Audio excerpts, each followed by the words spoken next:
The following program is presented by Ride the Wave Media. Subscribe to our YouTube channel for all our videos at Ride the Wave Media Podcast. Enjoy the program.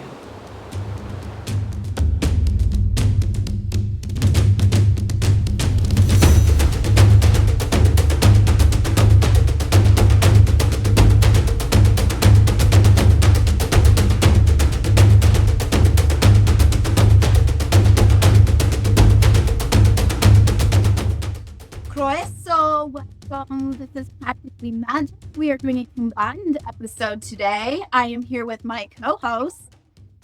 Would you like to introduce yourself? Hello, everybody. I'm Kambria Davis with the Kaya podcast, Daybreak's local astrologer. Combined with Daybreak's local witch. At the time that we're recording this, it is election day. So we're just going to kind of talk about the energy around that and what's to look forward. But we're going to start this episode as I do on my podcast, Practically Magic. I'm Courtney, by the way, in case you didn't know that already. I'm going to pull a card. So I'm using my Samhain Seasons of the Witch deck because we just switched into the season of Samhain, or in Welsh it is, or in the Celtic calendar, it's Calangaeaf. Kambria November 1st starts winter. The Celtic calendar didn't really recognize like the in-between seasons of like spring and fall, but just the dark half of the year and the light half of the year. So we're celebrating winter, especially here in Utah today. It's pretty much snowing outside. I haven't spent a lot of time out there, but I've seen people walk past my window with their hats on and coats and gloves and scarves, and I'm like, no, thank you. I'll stay inside today. Fine. Well, welcome winter. So I pulled a card, and actually, appropriately, I pulled the Coming of Winter card. I'm going to show it in the camera so that you can see it. Coming of Winter. She's looking out her window too. She's not outside in it. She's just looking out her window, and that's me today. I'm just like, oh, thanks. I'll stay here inside, look at all you folks out there walking around. I gotta go pick up my kids, so I'm going to be out in it. But I'll read what it says. It says, it comes in lullaby, deep within your mirrored flesh. Alas, it is time to lay your quivering chest upon the winter's coming. And that leads us right into Scorpio season, which Kambria is the expert on. I'm going to talk about what that means. What would you say about that in winter?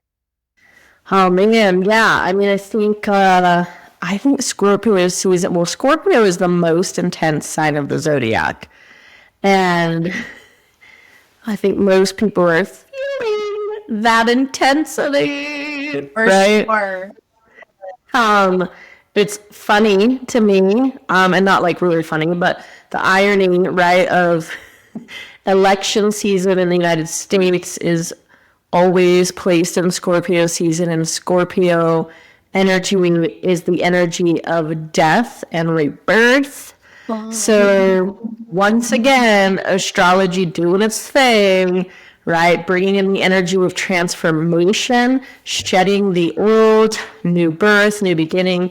So regardless of how every election turns out, there is like an ending of a previous term or presidency or previous kind of energetic 4 years, and the rebirth. And then also lots of things that are intense happen in Scorpio season, right? I mean, we have multiple holidays that kind of anchor the season. And if some people consider Thanksgiving a holiday, which I do not, but, there's kind of intense, things that come up if you happen to live in different hemispheres or parts here, like you do with the falling back of the clocks, right? Daylight savings time, which feels like it might be just an hour, but I know for me personally and many people that I talk to, it feels like some kind of like huge reset.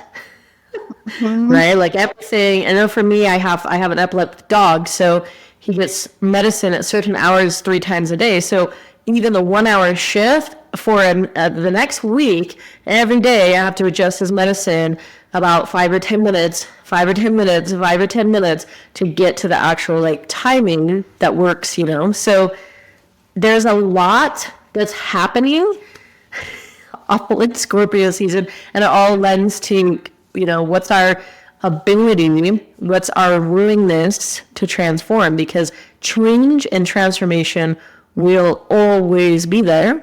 The question is, do we fight it? Do we resist against it? Or, do we know how to move with it and accept it and surrender? Yeah. Yeah. And I think that's a great point to bring up even during this election season, because when this comes out, we'll know the result. We don't know today, but we're like not going into voting with fear and contention, but rather, not resisting that, being able to trust, like, I cast my vote, I do my part, and then just trust that I got to go with, what comes of it. That it's going to be okay. I'm not afraid of the future. My husband and my mom are both Scorpios, sun. So I'm getting more familiar with what that means for me as far as like how we can connect with each other, being like, I'm a Pisces, they're Scorpios, and like it's such a different emotional kind of energy, but both like very emotional. That makes sense. Would you say that? Yeah, I mean, but Scorpios are like, again, they're like a scorpion. They're also what we would, they're in their phoenix. So phoenix have to, in order for a phoenix to rise, there has to be a burning, there has to be ashes, right? And so that can apply to so many things. And like if we just looked at, again, because it's election day, and I think that there's so much intensity surrounding it. There are a lot of people living in fear on, either side, if you will, of a two-party system that personally I think is long over working, right? So, there's a lot of fear out there, and these are very real things for a lot of people. And that being said, understanding, where we are forced to transform, where we are forced to like shed the old and begin something new. And that happens when we have a new relationship, have a new job, buy a new house, move to a new place, right? Somebody in our life passes on to the next world, like literally dies. We're constantly shedding and rebirthing. You get rid of the pair of pants that you had for 2 years that you like, that process, and some feels more intense than others. But yes, Scorpio is definitely deeply feeling. You and I were talking a little bit before we started recording about like, I'm just like, man, everything, like a little thing right now feels bigger. And there's a point for that. There's a reason for that. And that's what I love about astrology is there's kind of a reason and a season for each thing, but it's still a water sign. So it's still emotional, and it still has feelings. It's just fixed water. So maybe, the feelings might not be as flowy and up and down as a Pisces or a Cancer, but it's still going to be there. It's just going to feel a little bit rougher in those feelings. Yeah. Yeah. I've noticed that too, just in how we interact with each other. But, and then again, like you always talk about like this season right now and like how we're all Scorpio right now a little bit, or knowing that season is really important too. Cause yeah, I felt all of those things, like the, oh, I don't know, kind of like the universe highlighting certain things that I may be holding on to. This is going to be the time when it's like, how's that working for you? Let's take a real hard look at that. And even I've been doing a lot more readings, tarot readings and things lately. And I find it so interesting how much different themes come up. No matter who's doing the reading or like who's coming to me, who my client is, I see a lot more like the tower card is coming up a lot for people lately. Like whether you like it or not, it's time to decide if you're going to jump ship or if you're going to go down with this ship, but the ship's going down either way. This tower is burning.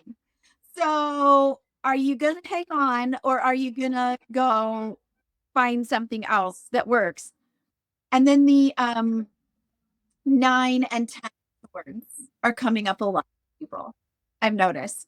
That's like either on the cusp or on the finality of something that you're holding on to in your life. That's like, this is real hard.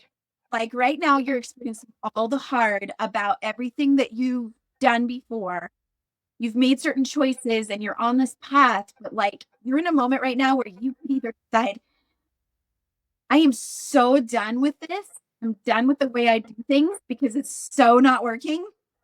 And the 10 of Swords would be like, I'm done. It's dead. I'm leaving it behind. It's got 10 swords in its back and I'm out. Cruel. Yeah. Yeah, I mean, that's happening currently in Scorpio season, and something too, like a good metaphor that I like to think of Scorpio season is like, we're heading into winter, right? We're going into winter, at least in this hemisphere and where we live in Utah. And, you think about it, like if you had to pack up and leave a place, right, for the term of winter, what would you choose to take with you? That's the energy of Scorpio. Like we're heading into winter. We're going into a season where we have less energy. We have less resources. Yeah, I was talking to my barber today. He was like, oh, I'm taking these pills.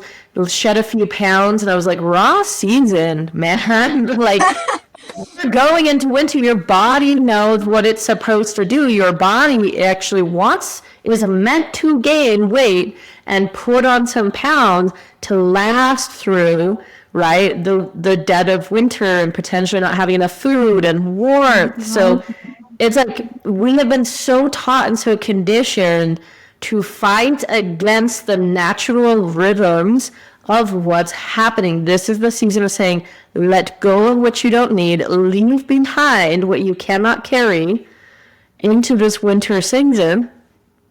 And that's the season to rest and reflect and just cozy up and get and slow down, because we don't have the same energy as we do. I like what you said in Celtic. It's like the light side of the year and the dark side of the year. And that just makes it really simple. And, we're in a transitional phase astrologically, but, we're going into that. So what can you let go of? What can't you carry? And maybe you really want to, but you have to start making choices, right? Well, if I really want to take this thing, I can't also carry this.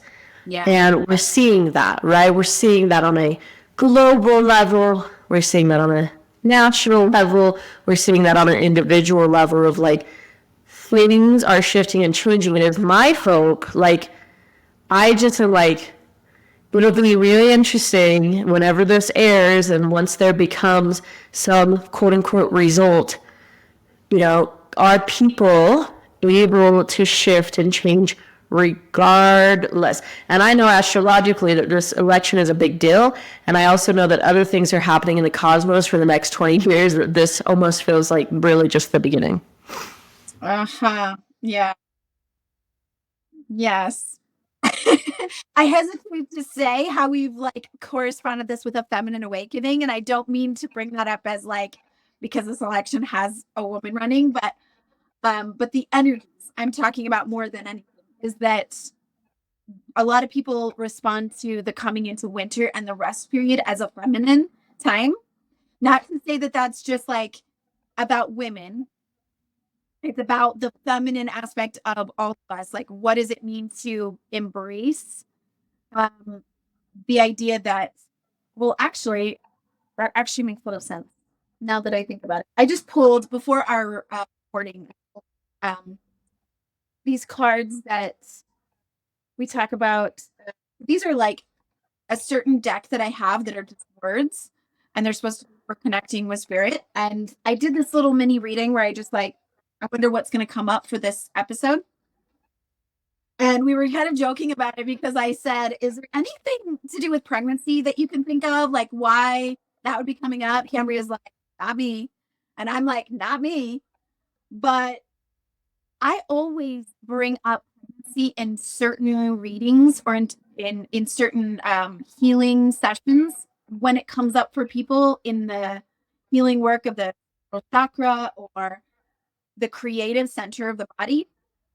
Because to me, wintertime and femininity and that feminine energy, it corresponds a lot with pregnancy because not in a literal sense, but in more of like energy of not being physically productive in a project or something, but being like letting the project just uh build itself in like thought and mind.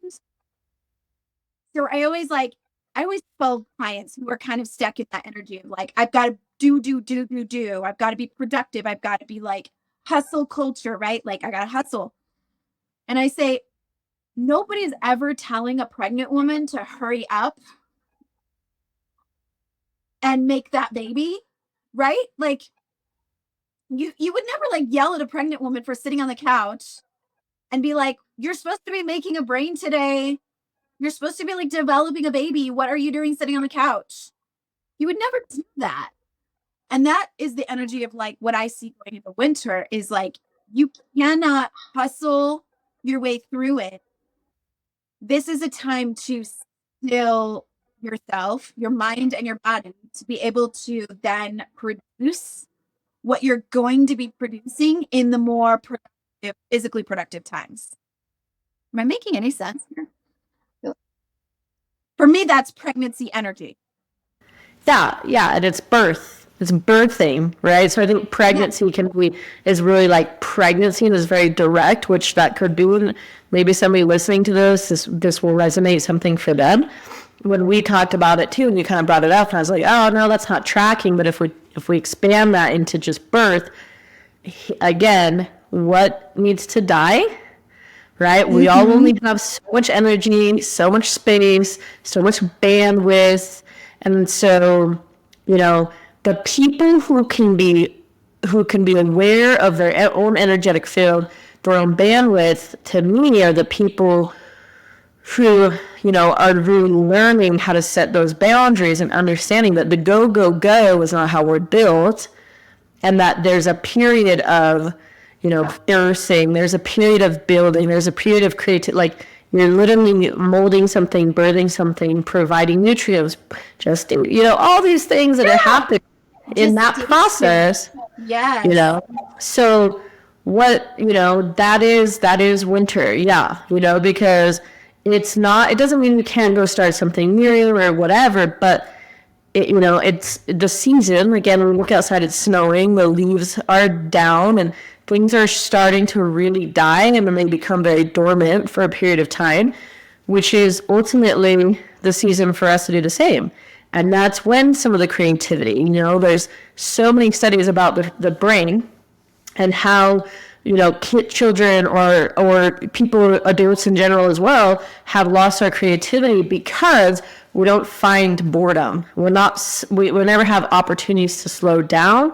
We don't just sit around. If we're sitting, we're reading, watching a show on our cell phones, on our laptops, on the phone, it's rare that's like, I'm just going to sit to sit, You hear a lot of people, for me personally, like so many of my creative or intentional or intuitive ideas often come in the shower or the tub or something like that. Well, what am I doing? I'm bored and I'm present. Oh my God.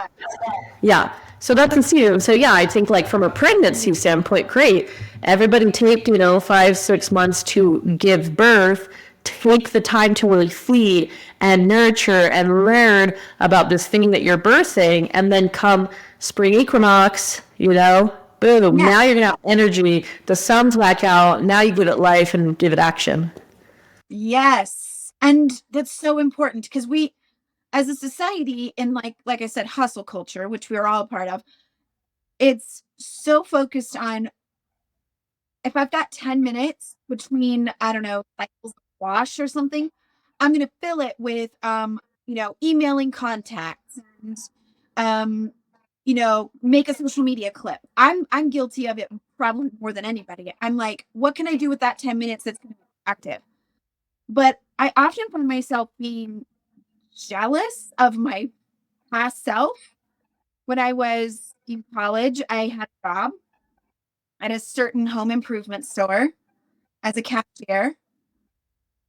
And I was in the lumber side of the store. And for those of you who've ever worked or know what store I'm talking about, and nobody hardly ever goes to the lumber cashier. The lumber cashier stands there for like hours with no customer. Sometimes those commercial sales people will come through, but it's the lowest of the low in the authority lineup of cashiers. And you start lumber cashier, so you're just over there by yourself for hours. I remember they wouldn't even let me have reading material, or obviously you couldn't have your phone with you. Those were like the rules. And I would have, I mean, just literally like 2, 3 hours sometimes that I didn't see a soul on that part of the store. I would stand there. Oh, we weren't allowed to sit either. That's our whole thing. But I had to stand there at the counter. And I had nothing but my own mind to keep me. I came up with the most elaborate, fantastical stories to entertain myself. And I used to think it was so awful, like just so boring. But now I'm so busy as a mom, as a business owner, as a podcaster, as a everything that I am. I'm like, when do I have time to stand there for hours and just think thoughts? I don't even allow it for myself. And it's so important. So yeah, I have been going through a transition period just these last few months where I'm like, summer was busy. I definitely filled my schedule. I continue to do that still. I go, you know what can I do with the time I have? I'll fill it up. And I was in a study group. We read a book called The Wander Society. I don't know if you've ever heard of that. But the Wander Society is kind of an anti-capitalist movement of people who basically use rest and wandering as a form of activism against hustle culture kind of thing, where instead of having a plan, you actually have time in your schedule that's totally unplanned. And you're supposed to go wandering. You're supposed to go out for walks or for whatever. You're supposed to wander about the city, wander about the countryside, wherever you are. Um, and there's, a whole book that gives you suggestions on how to do that, and how to, uh, what are different ways you can wander, all kinds of things. But we decided as a book club that it's not just about walking around, it's also about time spent doing nothing else, like having no schedule, no plan, listening to your own body and saying, what does my body want to do right now? Like, what do I feel like doing? So I'm trying to clear my schedule a little more for winter. And I'm trying to preserve that sacred space in my life for wandering. And for me, I said, I need to have time to read books. I haven't had time for any of that all summer. There's some studying and reading I want to do. I haven't had time. And I want time to potter about the house. That's what I call it. That's what they call it in English. They say like, oh, I'm just pottering about the house, just a little this and a little that, and just walk around and, adjust plans or whatever. And I realized if I have time to do that, then I know that I'm kind of making space for myself. Like there's time to think thoughts and just pay attention to my space, my home. Like the TV is off. There's no phone in my hand.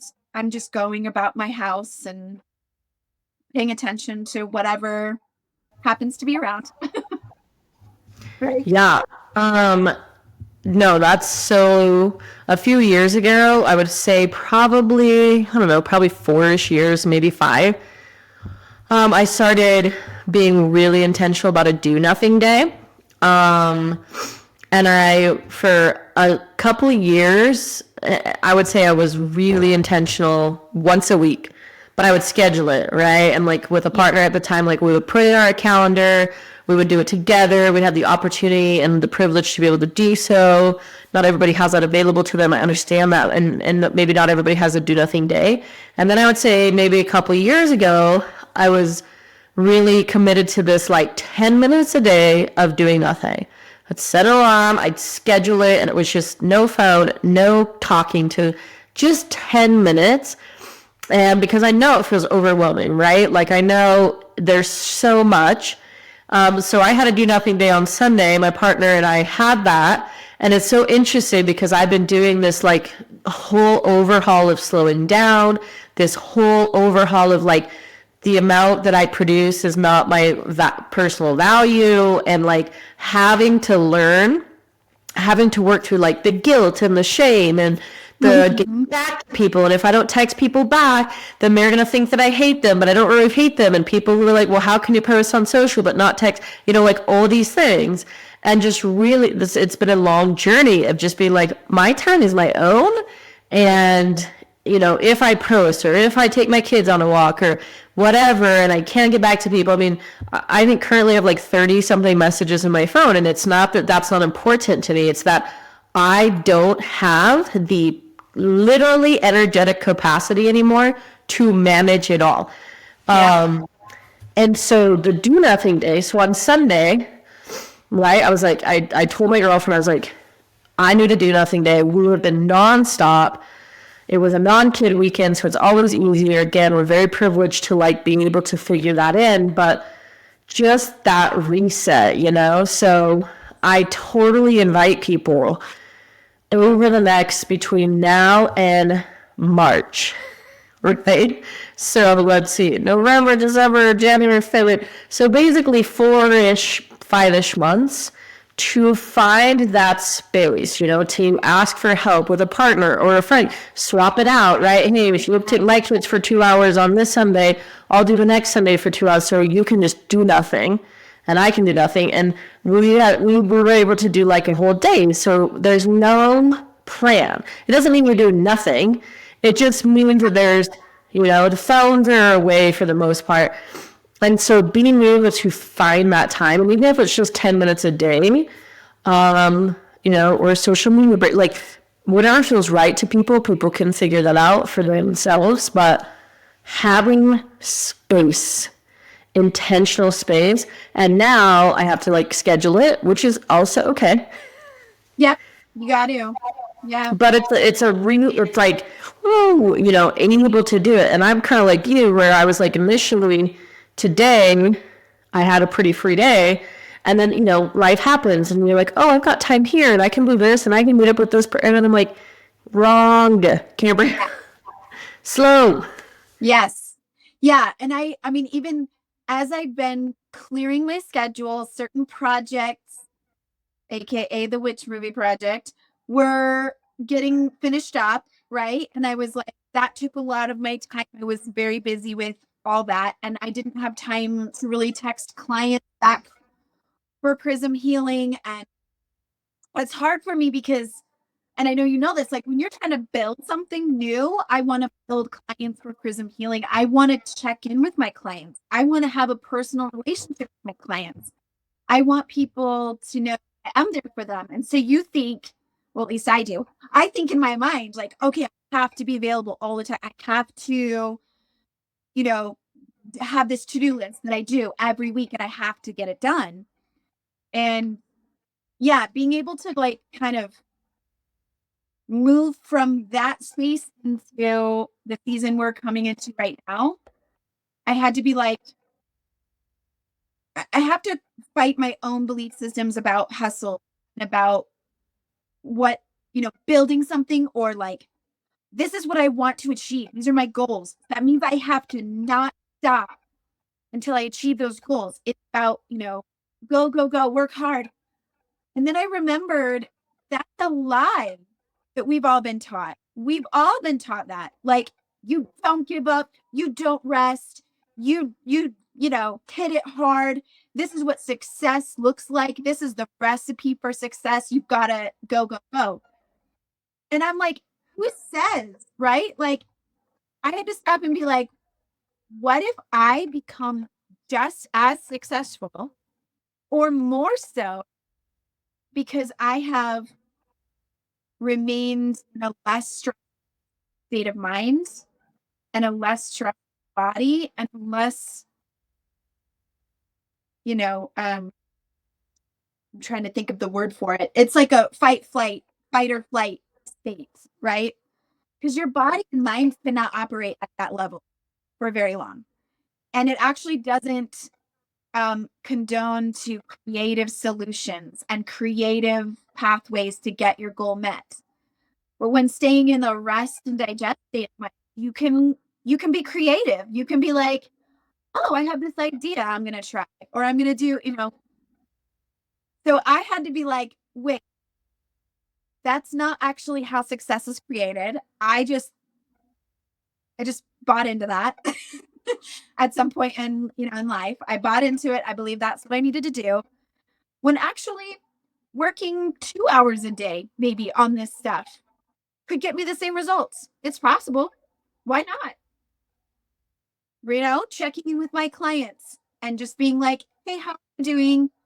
And maybe doing that once in a while and just making sure that I'm doing it at my leisure or at a good time for me. That's just as good as like, oh, I've got to make sure I hit this month. I have to hit this at this time. And I'm stressing about it. Doesn't work. I mean, when people study about the actual brain and how much energy our brain takes, right, it requires, when we build, I mean, again, nobody understands the hustle and bustle. I get it, right? 80 plus hours a week for the better part of 10 years. So undoing those neural pathways has taken a long time. And it's still, right, I would say 8 years later, after trying to retrain myself and decondition myself from that mindset. And that is a big part, this, a big part of when I'm going to these business owners or these networking groups or talking to people about astrology. It's not like, hey guys, come believe in the stars because it's cool. You're not like, that's great. But I'm like, y'all, there is something else here. And I'm here to tell you, somebody who's lived on both sides, it doesn't have to be that way. But it does. And anybody who's out there like, oh my gosh, I hustle and bustle. I feel every minute of my schedule. Yeah, I love what I do, but I'm feeling exhausted, right? And they're like, oh wait, I can't slow down for 4 months. If I slow down, my business is gonna fail. I'm gonna, that. Those are now pathways, everybody. That is your brain literally saying, right? Because we've all wired our brains, not all of us, but our brains are wired, a lot of us, to believe that if that happens, we will die. So it is work. But yes, when you free that up, when you build new neural pathways, right? And you work with clients who align and you work in the seasons and you work with the energetic energy, if you have extra help, you're not, out there depleting yourself nearly as quickly. And that's a big part of, what I do and how I move through the world energetically is like, okay, was it okay? Even it's funny, like even my partner, like do nothing days are kind of a struggle for her. Not that she doesn't love them, appreciate them, but there's like this level of, she's like, oh, I'm going to go for a speed. Like there's still a part that's like, I can't lean into this all the way. Right? Yeah. And it used to be sometimes for me, I'm like, okay, cool. Then, again, well, I should change. And maybe, no, it's just like, there's a lot of conditioning there. We could do a whole episode about capitalism and different things and how the systems are in place to keep us there. Right. And that's across the board. But also from an astrology standpoint, come November 19th, the next 20 years beyond that, so much of that's coming crashing to the ground and going to burn from an astrology standpoint. And I will stand by that. And people can get of it. And people can be willing to be okay with things crumbling that are not working. Or they can just hold on, I just got to let That's all I know. Yeah. Yeah. And Yeah, I get that. I mean, we all hold on to something because we're like, I don't know another way. This is all I know. And we all know what that feels like. That's the healing work that I do in a nutshell, is all of the people coming to me going, this isn't working. I'm so stressed out, or I'm so traumatized, or I'm so stuck. And they don't know what they need to let go of. They don't see it. They only know one way, because that is their brain telling them, this is how I get my met. This is how so you want to know more about that, go back to my episode about the brain, the amazing brain, and we talk about neuropathy, how to reprogram your brain. So I will post a link to that in my blog of that episode if you want to like dive into more of that, because that is a huge, huge part of it, and it coincides really well with the changes in what the astrology is telling us is going to happen. It's like, yeah, November 19th, everybody's going to face their one way of doing things and have to ask themselves, does that really work? Is that really going to get me what I want and need? And that's what, we joke about family vacations, because in our family, again, this is going back to like generational trauma, but we talk about like how much my mom always talks about going to Hawaii, and she's like, I'm not going to plan anything. I just want to go to Hawaii and sit on the beach the whole time. And my dad's like, you say that, but that's not what we're going to do. Like, by the time we get there, you're going to be like, oh, but I also want to do this one excursion. And oh, we can't miss this. This is going on. And, but it's in our nature. We're like, we don't want to miss these opportunities. There's all these things to do or whatever. And we're all like that in some capacity. It's hard for us to be like, what if we went to Hawaii just to sit on the beach for an entire week and did nothing else? Enjoy the waves, enjoy the sand. But you get there and you're like, but there's this little town I want to go see, and there's this excursion I want to go do, and whatever. So you end up planning a bunch of stuff. And then you're like, did we really do nothing and enjoy the waves and the beach? I don't know. But we fight it. Yeah, we fight that. Do nothing. It's hard. I mean, I think just about anybody, especially if you're taking phones and setting phones aside. I'm like, who can do that? I struggle with that. I have to put my phone like in another room when it's a certain time of night. And then I go get the next morning and I've got messages. And I just let people know, I'm sorry, I don't have my phone with me after a certain time of night. So if it was an emergency or something like that, you probably should have contacted somebody else. Like, I'm not available. Yeah. Because if my phone is around within arm's reach, I'm on Facebook scrolling, I'm on Instagram, and I'm like, how did I get here? How did I do this? I have those reels that you see that they're making fun of when they're like laughing and they're gonna show their spouse or partner something, and they're like falling downstairs and they're like, oh shoot, that's right, I was calling 911. I'm like, that would be me, because I'd pick up my phone and I'd be like, Blocked. oh, this is pretty real. Look at that. Oh, it's hilarious. I'm the worst. Yeah. And I need to take my own advice when it comes to that. So. And they're much easier to give it than take it, though, right? Yeah. Yeah. Well, I will say that over the last couple of years, when I have embraced the winter energy and embraced what that sort of hygge, cozy, contentment, clear your schedule, give yourself time to rest and read books and do more indoor things. When I embraced that energy instead of fighting it, it kind of cured my seasonal depression, because last year I remember it coming into springtime and I was getting depressed thinking about summer coming up, which I've never felt before. I always felt depressed going into winter, but this time I was like, oh no, I'm not really ready to be that busy. I kind of like this winter feeling, and this rest and this time for myself. So it's hard to go back. It's hard to go from one to the other and be like, I need, yeah. Change is hard, man. Change is hard. Regardless of what form it's in, you know? So yeah, I definitely see that. I think the more present we are in the spaces that we're in, the easier the transitions and change can be. And that's also, that takes a lot of practice too, right? It's the more present you are with your kids when you're with them, the less guilt you feel when you're away from them. The more present we are in winter, and we can really take in the rest and take in the slowness and absorb that time to slow down and kind of reset.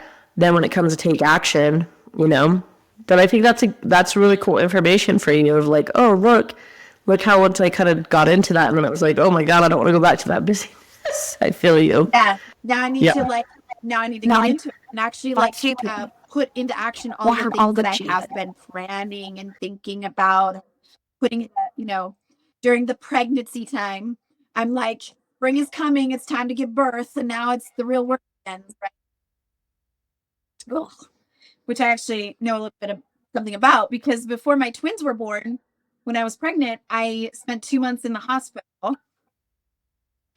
not being able to leave because they wanted to be there, like, you know, with the complications and stuff. They were like, we want you to be on campus. I wasn't on bed rest, thankfully, but I was like, we need you to live here and be admitted. So yeah, I remember thinking, everybody kept telling me like, oh my gosh, this must be so hard for you. You just have to sit around at the hospital all day, every day. Like, this is so rough. And I remember being kind of like, actually, I'm good. I mean, I spent all day reading books, drawing pictures, walking around the hospital grounds. People bring me my food. Someone comes and cleans my room. Yeah. I mean, I enjoyed it. I thought to myself, when I leave here, I'm leaving with 2 babies that I have to take care of. Yeah. Right? Like, I knew what that was. Way to soak that up. Yeah. Yeah. So when people were like, oh, you poor thing, I was like, yeah. Oh, God. Good gosh, I love that. Not really. I kind of loved it, but that's just me. So yeah, I'm looking forward to this winter. I'm looking forward to going into hibernation mode. And I think my final thought would be to people, like you were saying about Scorpio, don't resist it. I think when we resist what is natural is when we feel very overwhelmed, stressed, anxious, and depressed. Because you're trying to fit in a summer day's worth of work into a winter day. Totally. And I mean, that doesn't work. So, like, don't resist the seasons. Work with them. Totally. Yeah. Would you have a final thought with that? Mind? Yeah, and also, I mean, yeah, to that point, and then we think about our bodies and how they work, and the daylight and the sunlight and releasing cortisol and the function of our actual bodies that are timed by the light of the sun and the length of the days. So even if you don't want to jump in on this woo-woo energy of astrology, just listen to nature in your body, because they know. You know what I'm saying? They know. And so that is the time the body is needed. We're not programmed physiologically to produce the way that we're meant to produce midsummer. And yeah, I think that's a huge invitation, and just allowing that shift and change. And it's not going to be easy too, just so asterisks for everybody there that's like, I'm going to do that this season, know that there will be so much resistance because we're programmed, that it's going to feel wrong. It's going to feel like you're going to die.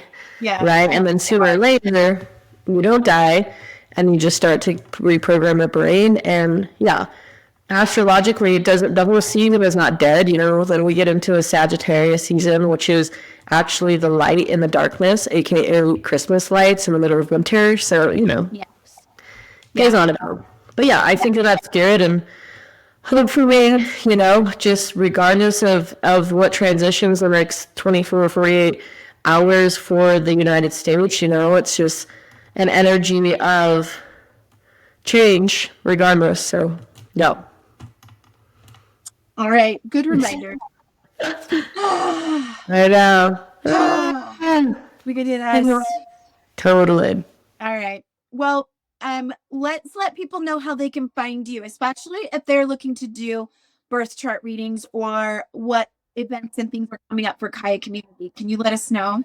Yeah, so the easiest way to book a birth chart is through my website, the Kambria Davis, and Kambria is with a K, thekambriadavis.com.